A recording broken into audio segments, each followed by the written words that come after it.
Pierre Fortier du RIAC, Réseau d'information des aînés du Québec. Le temps est venu de prendre votre retraite? Certains découvrent des passe-temps bien particuliers.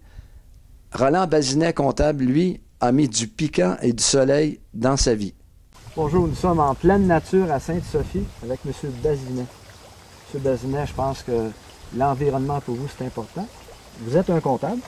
J'ai été un comptable depuis 5 ans que j'ai essayé les rênes à un plus jeune. Alors, vous aviez une passion, tout à coup, il vous est venu l'idée de La vous culture. lancer dedans.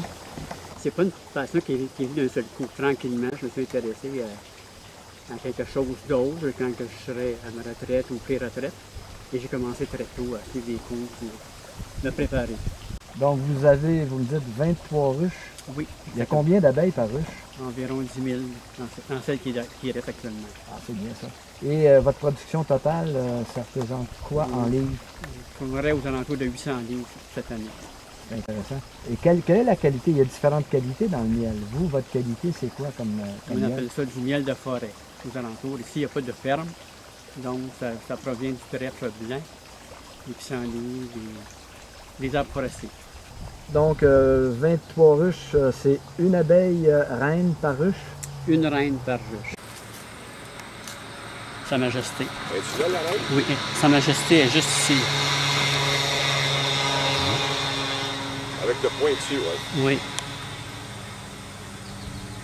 Une belle blonde, celle-là. Là. Une reine par ruche. Et comment c'est contrôlé? Comment ça se produit? Qu'est-ce qui fait que tout à coup, une est choisie puis c'est la reine? Mystère et boule de gomme. Ah oui? Les abeilles choisissent elles-mêmes leur reine.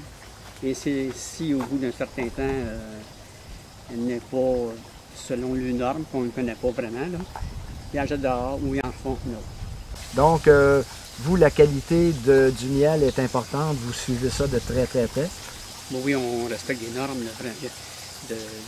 de production, d'extraction, de mise en pot. Il faut que ce soit vraiment contrôlé. Les abeilles, c'est quand même fragile. L'hiver, comment vous procédez? L'hiver, on commence dès septembre à les nourrir pour la préparation de l'hiver. Et l'hiver, on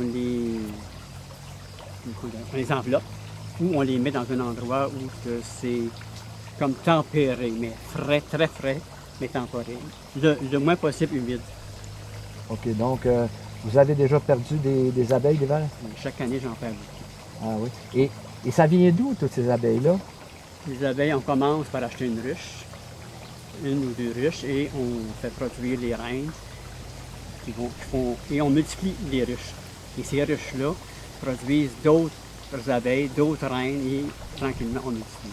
Donc, M. Bazinet, une journée, vous avez dit, moi, les abeilles, ça m'intéresse, je vais aller prendre des cours. Exactement. J'ai suivi des cours à Saint-Scolastique, et ça a commencé à être là ma passion. Le professeur était déjà passionné, donc il a transmis facilement. M. Warichette a transmis facilement sa passion. Alors, s'il y a des gens dans la région qui veulent effectivement venir acheter du miel, quel est le numéro de téléphone? Avez-vous un site Internet? 450-530-3212. rolbaz@hotmail.com. Bon, ben, excellent. Alors, on vous invite à venir goûter du très bon miel. Alors, je vous souhaite une bonne journée. Merci beaucoup. Au revoir.